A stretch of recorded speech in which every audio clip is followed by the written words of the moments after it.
ডিম সোয়াবিন করার জন্য সোয়াবিনগুলোকে নুন হলুদ দিয়ে নিজে সিদ্ধ ভালো করে একটু সিদ্ধ করেছি, ফুলে বড় বড় হচ্ছে। এবার আলুটাকে এরকম নুন নুন করে কেটে রেখেছি। দুটো ডিম নুন লঙ্কা হলুদ, লঙ্কার গুঁড়ো নুন হলুদ দিয়ে ফেটবো, এখন ফেটে রাখছি, রেডি করে রেখেছি।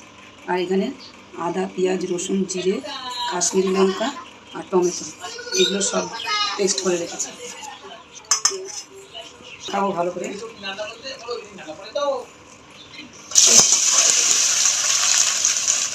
কড়াতে দিয়ে দিলাম।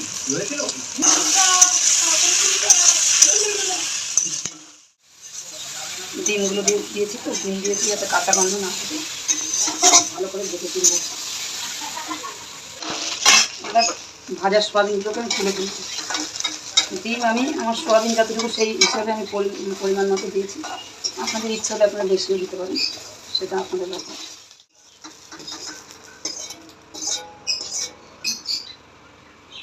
একটু তেল দেবো,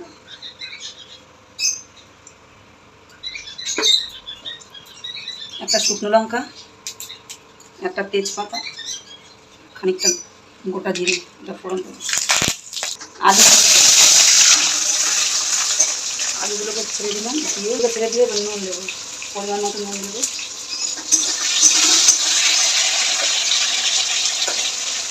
এক চামচ হলুদ দেবো।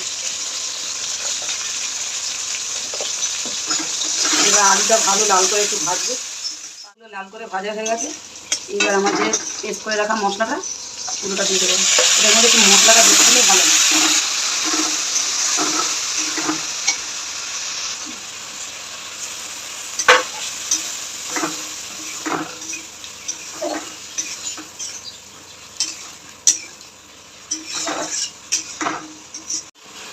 মশলাটা ভালো করে কষা হবে, তারপর আমি সোয়াবিন দেবো,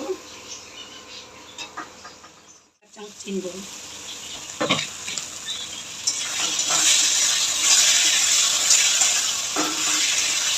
এটার মধ্যে টক দই দিলেও দেওয়া যায়। আমার টক দই নেই, যেহেতু আমি টক দইটা দেবো না। আপনাদের যদি ঘরে টক দই থাকে টক দইও দিতে পারেন এই কষাটার মধ্যে। আমি সোয়াবিনগুলো দেবো।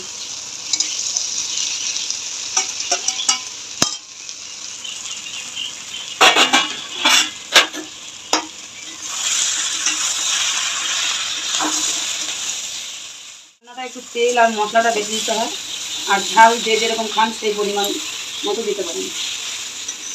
এবার ভালো করে কষাবো, কষিয়ে আমি এবার গরম মশলা দেবো,